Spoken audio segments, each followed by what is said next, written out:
5টা কথা সূরা তাওবার 111 নম্বর আয়াতে আল্লাহ বলেন, ইন্নাল্লাহা আশতারা, নিশ্চয়ই আল্লাহ ক্রয় করে নিয়েছেন, আল্লাহ হলেন ক্রেতা, মিনাল মুমিনিনা, মুমিনদের থেকে ক্রয় করে নিয়েছেন, মুমিনরা হলো বিক্রেতা, আনফুসাহুম ওয়া আমওয়ালাহুম, তাদের জানমাল হলো দ্রব্য, বিআন্না লাহুমুল জান্নাহ, বিনিময় হলো আল্লাহর দেওয়া জান্নাত।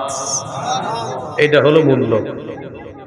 এবার বাজার কি? ইউকাতিলুনা ফি সাবিলিল্লাহি ফায়াকতুলুনা ওয়া ইউকতালুন, তারা আল্লাহর রাস্তায় লড়াই করবে, কাফেরদেরকে হত্যা করবে, তারা শহীদ হবে, আল্লাহর দেওয়া জান্নাতের মেহমান হবে। এই 5টি কথা মনে রাখবো। তাহলে আল্লাহ তাআলা জানমাল কিনে নিয়েছেন। বাজারটা হলো জিহাদের ময়দান।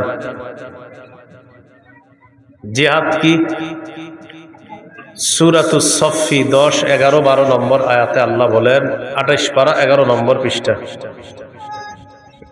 ইয়া আইয়ুহাল্লাযীনা আমানু হাল আদুল্লুকুম আলা তিজারাতিন তুনজিকুম মিন আযাবিন আলীম তুমিনুনা বিল্লাহি ওয়া রাসূলিহি ওয়া তুজাহিদুনা ফি সাবিলিল্লাহি বিআমওয়ালিকুম ওয়া আনফুসিকুম যালিকুম খায়রুল লাকুম ইন কুনতুম তা'লামুন। আল্লাহ বলেন, আমি কি তোমাদেরকে এমন একটা ব্যবসার কথা বলবো যে ব্যবসা তোমাদেরকে যন্ত্রণাদায়ক আযাব থেকে রক্ষা করবে? সেই ব্যবসাটা হলো তোমরা আল্লাহকে বিশ্বাস করবা, রসুলকে বিশ্বাস করবা, জানমাল নিয়ে আল্লাহর রাস্তায় লড়াই করবা, এই ব্যবসা তোমাদেরকে আযাব থেকে রক্ষা করবে। যালিকুম খায়রুল লাকুম ইন কুনতুম তা'লামুন, তোমরা যদি জানতে এটাই তোমাদের জন্য কল্যাণ। ইয়াগফির লাকুম যুনুবাকুম ওয়া ইউদখিলকুম জান্নাতিন তাজরি মিন তাহতিহাল আনহার, এতে করে আল্লাহ তোমাদের অতীতের সব গুনাহ মাফ করে দিবে।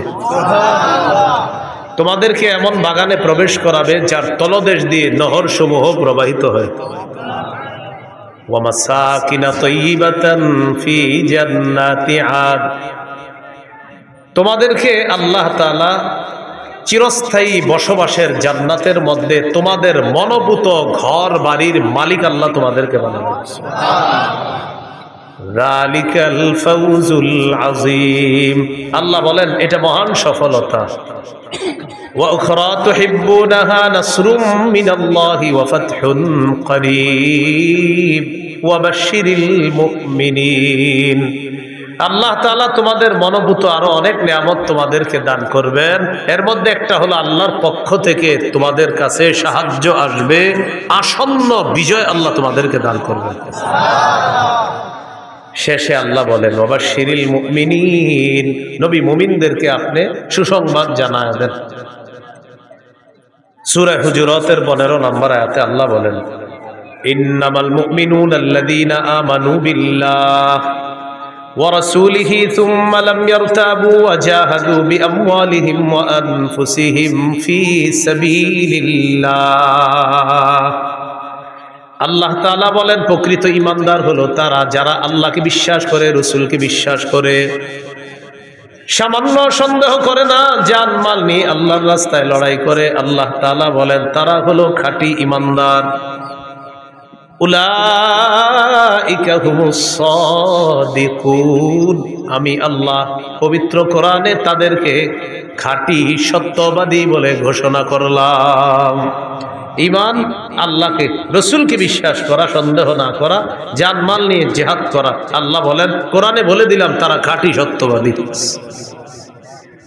আবু দাউদের হাদিস 2504 নম্বর হাদিস, ক্বালা রাসূলুল্লাহ সাল্লাল্লাহু আলাইহি ওয়াসাল্লাম জাহিদুল মুশরিকিনা বিআমওয়ালিকুম ওয়া আনফুসিকুম ওয়া আলসিনাতিকুম, নবীজি বলেন তোমরা মুশরিকদের সাথে লড়াই করো তোমাদের সম্পদ দিয়ে, তোমাদের জান দিয়ে, তোমাদের জবান দিয়ে।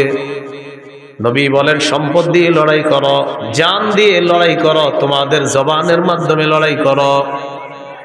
1 নাম্বার নবী বললেন মাল দিয়ে লড়াই করো। আমাদের দেশে জিহাদ ফরজ হওয়ার আগ পর্যন্ত এখন আমরা মাল কোথায় দিব? ফিলিস্তিনের মুজাহিদদের জন্য ফান্ড কালেকশন করে তাদের কাছে পাঠাতে হবে। এটা জান, এটা হলো মাল। আর জান, আমাদের দেশের বিজ্ঞ মুফতি সাহেবরা যদি ফতুয়া দেয় জিহাদ ফরজ, তখন জান দিয়ে জিহাদ করা। 3 নাম্বার, আলসিনাতিকুম, জবান দিয়ে জিহাদ করবা। ফিলিস্তিনের বিরুদ্ধে গোটা দুনিয়াও যদি এখন হয়ে যায়, গোটা দুনিয়ার বিরুদ্ধে আমাদের বলতে হবে। এটা হলো জবান দিয়ে বলতে থাকা। বুঝে আসছে সবার কথাগুলো? জিহাদের নিয়ত আছে সবার? কার কার আছে দেখি? মাশাআল্লাহ, হাত নামা। জিহাদের নিয়ত না থাইকা যদি মারা যান, মুনাফিকি মৃত্যু। সহিহ মুসলিমের বর্ণনা, 1910 নম্বর হাদিস, 1910 নম্বর হাদিস। قال رسول الله صلى الله عليه وسلم من مات ولم يغزو ولم يحدث به نفسه مات على شعبة من النفاق। কোন মুসলমান যদি মারা যায় আর সে জিহাদ করলো না অথবা জিহাদের নিয়ত করলো না, সে মুনাফিকি মৃত্যুবরণ করলো। قال رسول الله صلى الله عليه وسلم عليكم بالجهاد في سبيل الله فإنه باب من أبواب الجنة। নবীজি বলেন, তোমরা নিজেদের উপর আবশ্যক করে নাও আল্লাহর রাস্তায় লড়াই করা। মনে রাখবা, জিহাদ হলো জান্নাতের দরজা সমূহের মধ্যে একটা দরজা। জান্নাতের একটা দরজা জিহাদ। ফিলিস্তিনের ছোট্ট ছোট্ট বাচ্চাদের মস্তিষ্ক তৈরি হয় ছোটবেলা থেকে যে ইসলামের পবিত্র একটা বিধান হলো জিহাদ। আমাদের দেশে মানুষ জিহাদের নাম শুনলে বলে ইন্না লিল্লাহ। কি বলে?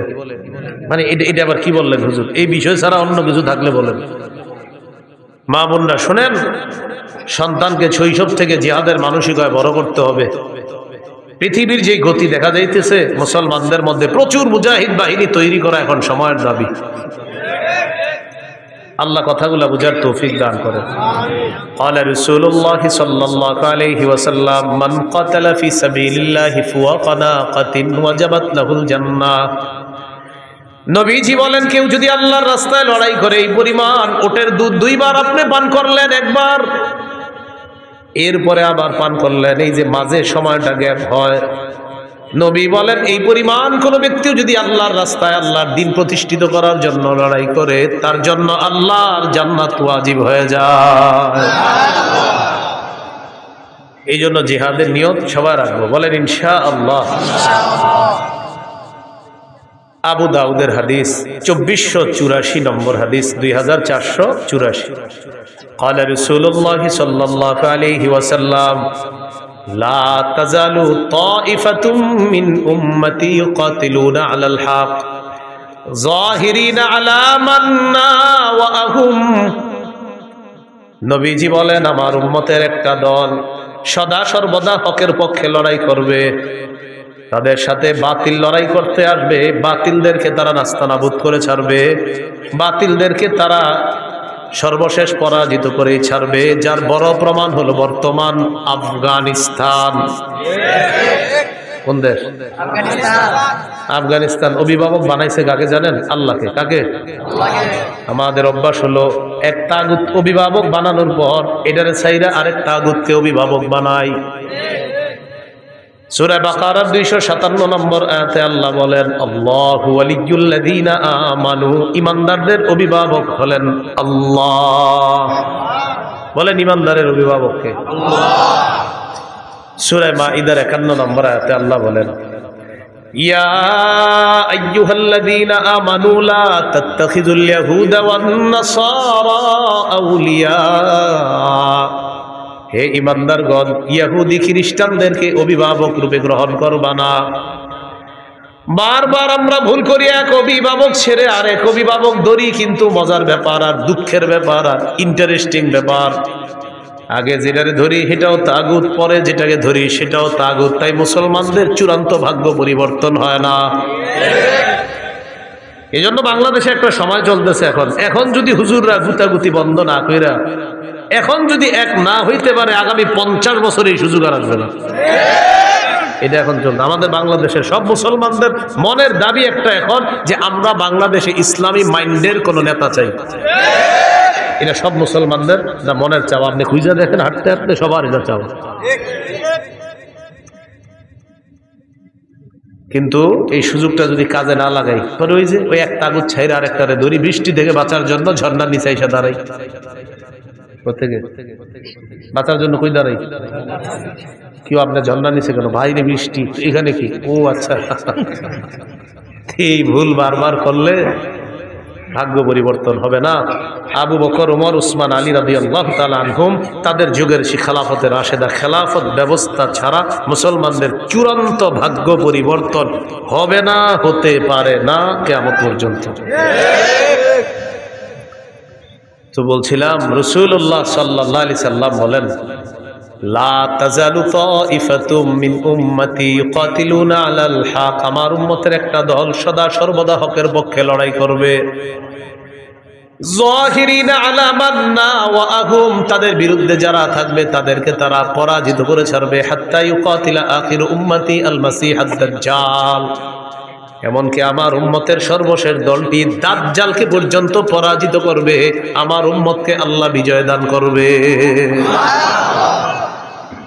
আবু দাউদের 2532 নম্বর হাদিসের বর্ণনা, 2532। এই হাদিসে কি বলে দেন? قال رسول الله صلى الله عليه وسلم ثلاثة من أصل الإيمان, নবীজি বলেন ইমানের মূল হলো তিনটা। বলেন ইমানের মূল কয়টা? অনেকগুলো আছে, এর মধ্যে সবচেয়ে বেশি মূল কয়টা? এক নম্বর আল কাফু আম্মান ক্বালা লা ইলাহা ইল্লাল্লাহ। পড়েন তো আপনি আমার সাথে, পড়েন লা ইলাহা ইল্লাল্লাহ। এ দেখেন উনি পড়ছে না, আমিও দাবি করে আমি মুমিন, আর উনিও দাবি করে উনি মুমিন। আমার উপর প্রথম কাজ হলো আমি ওনারে কষ্ট না দেওয়া। এটা ইমানের মূল বিষয়ের একটা বিষয়, যে লা ইলাহা ইল্লাল্লাহ ওয়ালাকে তুমি কষ্ট দিবা না। এটা প্রথম। আল কাফু আম্মান ক্বালা লা ইলাহা ইল্লাল্লাহ, যে লা ইলাহা ইল্লাল্লাহ মুখে বলে, অন্তরে বিশ্বাস করে, এই ব্যক্তিকে আমি কষ্ট দিতে পারবো না। এটা ইমানের মূল বিষয়ের একটা বিষয়। দ্বিতীয় বিষয়, ওয়ালা নুকাফিরুহু বিযামবিন, কোন মুমিনকে শুধু গুনাহের কারণে আমরা তাকে কাফের বলবো না। তিন নম্বর, ওয়ালা নুখরিজুহু মিনাল ইসলামি বিআমালিন, কোন আমলের কারণে কোন মুসলমানকে ইসলাম থেকে বের করে দিব না।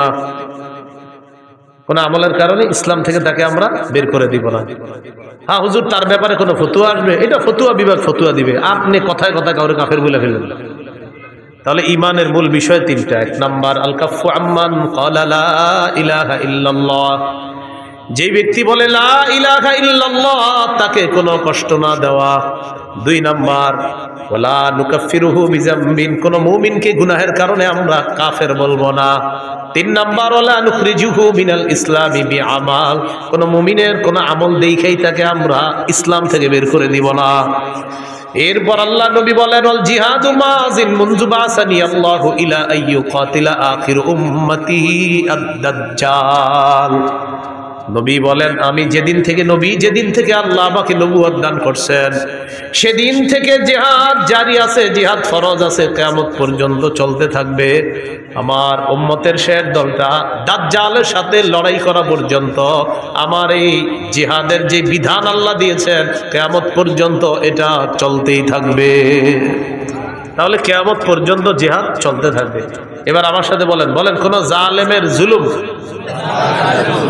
কোন বিচারকের বিচার জিহাদকে বাতিল করতে পারবে না।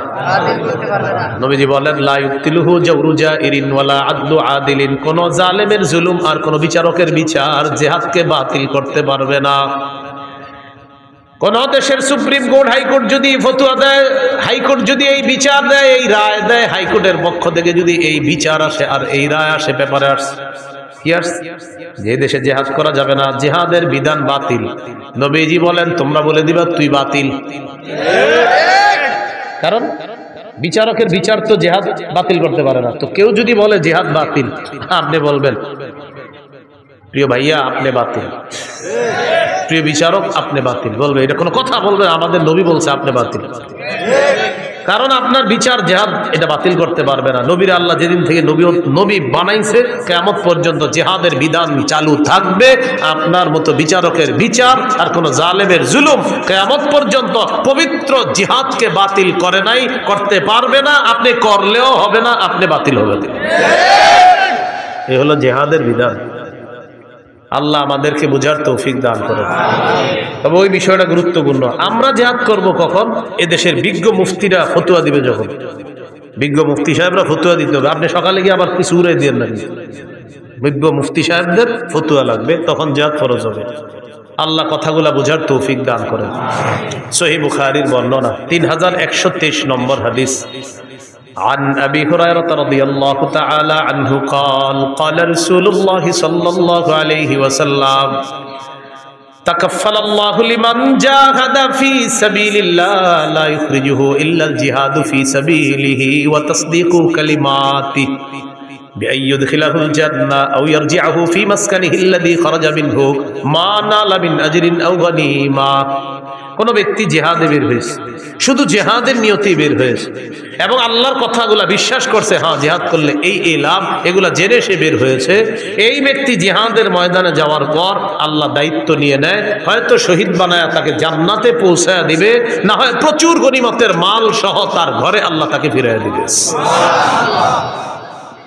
সহিহ মুসলিমের বর্ণনা 1878 নম্বর হাদিস। قال رسول الله صلى الله عليه وسلم مثل المجاهد في سبيل الله كمثل الصائم القائم القانت بآيات الله لا يفتر من صيام ولا صلاة حتى يرجع المجاهد في سبيل الله। নবীজি বলেন, কোন ব্যক্তি নফল রোজা রাখে, নফল নামাজ পড়ে আর নামাজের মধ্যে ধারাবাহিক কোরআন তেলাওয়াত করে। কোন ব্যক্তি নামাজের মধ্যে আছে, নফল নামাজের মধ্যে কোরআন তেলাওয়াত করতেছে আর লোকটা রোজা অবস্থায়। এক হলো সে রোজাদার, আরেক হলো সে নামাজের মধ্যে আছে, আরেক হলো সে আল্লাহর কোরআন তেলাওয়াত করতেছে। সবগুলাই গুরুত্বপূর্ণ। নবীজি বলেন, এই ব্যক্তি কোন রকম ক্লান্তিহীন ভাবে এই ইবাদত করলে যে সওয়াব, নফল নামাজ ধারাবাহিক পরে রোজাও রাখে আর তেলাওয়াত করতেছে, কোনো ক্লান্ত নাই, এই লোকটা ক্লান্ত হয় না। এই ক্লান্তিহীন নামাজ রোজা, ক্লান্তিহীন তেলাওয়াত করে সেই ব্যক্তি যেই সওয়াব পাবে, আল্লাহর রাস্তায় যেই মুজাহিদ, এই মুজাহিদ জিহাদে যাওয়ার পর ফিরে আসার আগ পর্যন্ত এই পরিমাণ সওয়াব আল্লাহ তার আমল নামায় দিয়ে দেয়। চলতে থাকে আমল নামায়। এটা মুজাহিদ যদি আল্লাহর রাস্তায় যায়। আবু দাউদের বর্ণনা 1449 নম্বর হাদিস। এই হাদিসের বর্ণনাকারী সাহাবীর নাম আব্দুল্লাহ ইবনে হুবশিগিল খাসআমি রাদিয়াল্লাহু তাআলা। তিনি বলেন, আন্না রাসূলুল্লাহ সাল্লাল্লাহু আলাইহি ওয়াসাল্লাম সুইলা আইয়ুল আমালি আফজালু ইয়া রাসূলুল্লাহ। নবীজিকে জিজ্ঞাসা করা হলো, হুজুর কোন আমল সবচেয়ে শ্রেষ্ঠ? নবীজি বললেন, তুলুল কিয়াম, লম্বা সময় নামাজে দাঁড়ায় থাকা, এটা শ্রেষ্ঠ আমল। শীতকালে লম্বা সময় একটু নামাজ পড়েন, তাহাজ্জুদ করেন, লম্বা সময় একটু দাঁড়ায় থাকেন শীতকালে। বলেন ইনশাআল্লাহ। 4 রাকাত সুন্নত একদম 3.5 মিনিটের বেশি লাগাবেই না। কি বলেন? 4 রাকাত, 4 রাকাত। প্রথম 2 রাকাত মনে করেন ঠিক মতো পড়ছে, পরে ইমাম সাহেব জামাতে দাঁড়াইবো, পরের 2 রাকাত পুরাই বুলেট শুরু হয়ে গেছে। কি ঘটনা কি? মুয়াজ্জিন সাহেব ইকামত দিছে, হের কথা হলো আমি এই 2 রাকাত যেমনিও শেষ করে দৌড়মুই হুজুর। পরে এই দেখবেন পাশে যারা আছেন তখন দেখবেন প্রথম 2 রাকাত ঠিক ছিল, পরে ওই তৃতীয় রাকাতে মানে আমি বুঝাই, সুবহানা রাব্বিয়াল আযীম, এই বাক্যে সিন কয়বার? একবার। সুবহানা রাব্বিয়াল আযীম, সিন কয়বার হুজুর? একবার। সুবহানা রাব্বিয়াল আযীম, সিন কয়বার? একবার। এবার দেখেন, এর মানে উনি 3 বার সুবহানা রাব্বিয়াল আযীম বলেন, যেহেতু সু সু সু আর সিন তো একবার বাক্যে, এর মানে সু সু সু মানে 3 বার সুবহানা রাব্বিয়াল আযীম কমপ্লিট।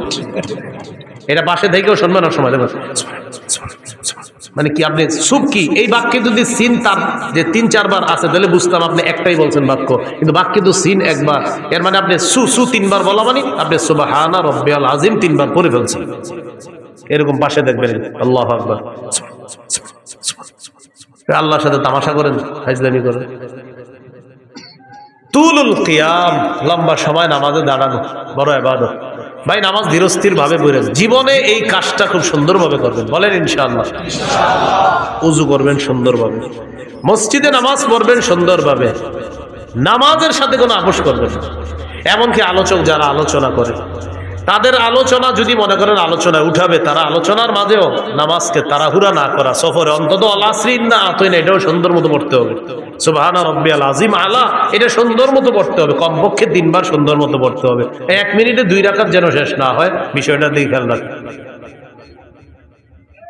তো রাসূলুল্লাহ সাল্লাল্লাহু আলাইহি সাল্লাম বললেন তুলুল কিয়াম, সবচাইতে শ্রেষ্ঠ আমল আল্লাহর কাছে লম্বা সময় নামাজের মধ্যে দাঁড়িয়ে থাকা। কিলা আইয়ুস সাদাকাতি আফজালু ইয়া রাসূলুল্লাহ, হুজুর কোন সদকাটা সবচাইতে শ্রেষ্ঠ?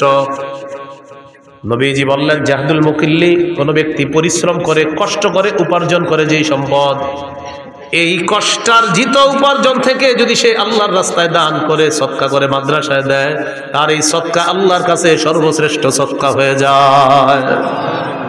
রিক্সা চালাইছেন, কিছু টাকা কামাইছেন, 5 টাকা সদকা করছেন, মাস শেষে বেতন পাইছেন, কষ্টার্জিত এই বেতন পাওয়ার পর ইখলাসের সাথে 5টা টাকাই কোনো অসহায়কে দিছেন, এই আমলটা আল্লাহর কাছে শ্রেষ্ঠ সদকা হয়ে যায়। কিলা আইয়ুল হিজরাতি আফজালু ইয়া রাসূলুল্লাহ, হুজুর কোন হিজরত আল্লাহর কাছে সবচাইতে শ্রেষ্ঠ আপনার কাছে জানতে চাই। নবীজি বললেন মান হাজার মা হারামাল্লাহু আলাইহি, আল্লাহ যা হারাম করেছেন এই হারাম থেকে বেঁচে থাকা হলো আল্লাহর কাছে সর্বশ্রেষ্ঠ হিজরত। কিলা আইয়ুল জিহাদি আফজালু ইয়া রাসূলুল্লাহ, হুজুর কোন জিহাদ আল্লাহর কাছে সবচেয়ে শ্রেষ্ঠ? নবীজি বললেন মান জাহাদাল মুশরিকিনা বিমালিহি ওয়া জানমাল নিয়ে লড়াই করে, এই জিহাদ আল্লাহর কাছে সর্বশ্রেষ্ঠ জিহাদ হয়ে যায়। এবার আল্লাহ নবীকে প্রশ্ন করলেন ফাইয়ুল কতলি আশরাফু ইয়া রাসূলুল্লাহ, জিহাদের ময়দানে যারা শহীদ হয়ে যায় কোন শহীদটা সবচাইতে শ্রেষ্ঠ? নবীজি বললেন মান উহরিকা দামুহু ওয়া উতিরা জাওয়াদুহু, যেই ব্যক্তি বাহন নিয়ে জিহাদের ময়দানে আসে তাকে যদি শহীদ করা হয়, তার বাহনটাও যদি শহীদ করে দেওয়া হয়, এই শহীদ হলো আল্লাহর কাছে সর্বশ্রেষ্ঠ শহীদ। এটা হলো সবচেয়ে মর্যাদাপূর্ণ হত্যা, তাকেও হত্যা করা হয়েছে আর তার বাহনটাকেও হত্যা করা হয়েছে, এটা আল্লাহর কাছে সর্বশ্রেষ্ঠ শহীদ হিসাবে পরিগণিত হয়। এই হলো আপনার জিহাদের ময়দানে জিহাদের ফজিলত। তিরমিজির বর্ণনা 1655 নম্বর হাদিস, 1655 নম্বর হাদিস। عن أبي هريرة رضي الله تعالى عنه قال قال رسول الله صلى الله عليه وسلم, নবীজি বলেন সালাসুন হাক্কুন আলাল্লাহি আউনুহুম, 3 ব্যক্তিকে সাহায্য করা আল্লাহ নিজের উপর ওয়াজিব করে নেয়। বলেন তো কয়জনকে সাহায্য করা আল্লাহ নিজের উপর ওয়াজিব করে নেয়? 1 নাম্বার আল মুজাহিদু ফি সাবিলিল্লাহ, যে ব্যক্তি আল্লাহর রাস্তায় জিহাদের মধ্যে আছে তাকে সাহায্য করা আল্লাহ নিজের উপর ওয়াজিব করে নেয়। 2 নম্বর আল মুকাতাবুল্লাযী ইউরিদুল আদা, চুক্তিকৃত গোলাম, মালিকের সাথে চুক্তি হয়েছে এই পরিমাণ টাকা দিলে মালিক তাকে আজাদ করে দিবে, আল্লাহ তাআলা এই গোলামকে সাহায্য করা নিজের উপর ওয়াজিব করে নেয়। 3 নম্বর আন নাকিহুল্লাযী ইউরিদুল আফাফা, কোনো ব্যক্তি যদি বিয়ের মাধ্যমে পবিত্র হতে চায় আল্লাহ তাআলা তাকে সাহায্য করা নিজের উপর ওয়াজিব করে নেয়। বিয়ের মাধ্যমে কি হতে চায়? পবিত্র। আপনার নিয়ত হলো আপনি বিয়ে করবেন, এই ওয়াজের পরে অনেকে গিয়ে বলবে হুজুর আমি তো নিয়ত করছি বিয়ের মাধ্যমে পবিত্র হবো, কই টাকা পয়সা তো আসতেছে না। আপনার নিয়ত পুরোটা আমারে বলেন নাই, আপনার নিয়ত অনেকগুলো আছে। 1 নম্বর নিয়ত, যেই মায়াটারে দেখবেন আপনি বিয়ের জন্য, এই মেয়েটারে আপনার বাপেরও দেখাবেন বিয়ের আগে, এটাও আপনার নিয়তে আছে। বলেন বালেগা হুবো বধূকে বলেন, আবার বালেগা হুবো স্ত্রীকে শ্বশুরের জন্য দেখা সম্পূর্ণ হারাম। তো আপনার নিয়ত এটা যে আমার আব্বা দেখবে, যাই হোক আব্বা দেখছে, যাই হোক সবাই দেখার পরে সর্বশেষটা কি? আমেরিকা দুলাভাই থাকে, দুলাভাই যতক্ষণ পর্যন্ত হা না বলবে বিয়ের ব্যাপারে, হা হবে না। তো সর্বশেষ কন্যা পক্ষের জানানো হবে আমার দুলাভাই আমেরিকা আছে, উনি হ্যাঁ বললে হ্যাঁ, কারণ বিয়েটা তো দুলাভাই করবে, এই জন্য দুলাভাই ছবিটা দেখবে, দেখার পর দুলাভাই যদি বলে হ্যাঁ, নির্লজ্জ আর বেহায়ার মতো নিজের বউয়ের ছবিটা বন্ধুদেরকে আর দুলাভাইয়ের কাছে পাঠায়। এত বেহায়া আর বেশরম। তো দুলাভাই ছবি দেখে, দেখার পর দুলাভাই বলবে নাক কেমন, কান কেমন, চোখ কেমন, তারপর তিনি বলবে হ্যাঁ অথবা না, কারণ বিয়েটা তার দুলাভাইয়ের সাথেও হবে, তার সাথেও হবে। নির্লজ্জ কোথাকার, বেহায়া কোথাকার, হারাম কাজ করে আবার বলে উনি বললেই হবে। এইভাবে বলার পরেও অনেকের লজ্জা হবে না, দেখবেন অনেকে এখনও দেখেন পাঠাই দিয়েছে মোবাইলে। তো 3 নাম্বার, যে বিয়ের মাধ্যমে নিজের পবিত্র করতে চায় এই ব্যক্তিকে সাহায্য করা আল্লাহ নিজের উপর ওয়াজিব করে দেয়। তাহলে এর মধ্যে একজন হলো মুজাহিদ। তিরমিজির বর্ণনা 1656 নম্বর হাদিস, 1656 এই হাদিসের মধ্যে আছে عن أبي هريرة رضي الله تعالى عنه قال قال رسول الله صلى الله عليه وسلم নবীজি বলেন লা ইউকলাবু আহাদুন ফি সাবিলিল্লাহ ওয়াল্লাহু আ'লামু বিমা ইউকলাবু ফি সাবিলিহি ইল্লা জাআ ইয়াউমাল কিয়ামাতি ওয়াল লাউনু লাউনুদ দাম ওয়ার রিহু রিহুল মিস। কোন ব্যক্তি যদি জিহাদের ময়দানে যায়, আঘাতপ্রাপ্ত হয়, আঘাতপ্রাপ্ত হওয়ার পর কিয়ামতের ময়দানে এই লোকটা এমন অবস্থায় উঠবে, তার যে আঘাতের জায়গায় আঘাতের কারণে তার রং হবে রক্তের রং, আর সেখান থেকে মেশক আম্বরের ঘ্রাণ বের হবে। তাহলে গেল জিহাদ, জিহাদের ময়দান। এবার বলেন শহীদ, বলেন শহীদ, বলেন আল্লাহ তাআলা যদি কখনো আমাকে তৌফিক দান করে, সবাই বলেন আমি আল্লাহর পথে শহীদ হব ইনশাআল্লাহ। সহিহ মুসলিমের বর্ণনা 1909 নম্বর হাদিস, قال رسول الله صلى الله عليه وسلم من سأل الله الشهادة بصدق بلغه الله منازل الشهداء وإن مات على فراشه। এলাকার নাম কি?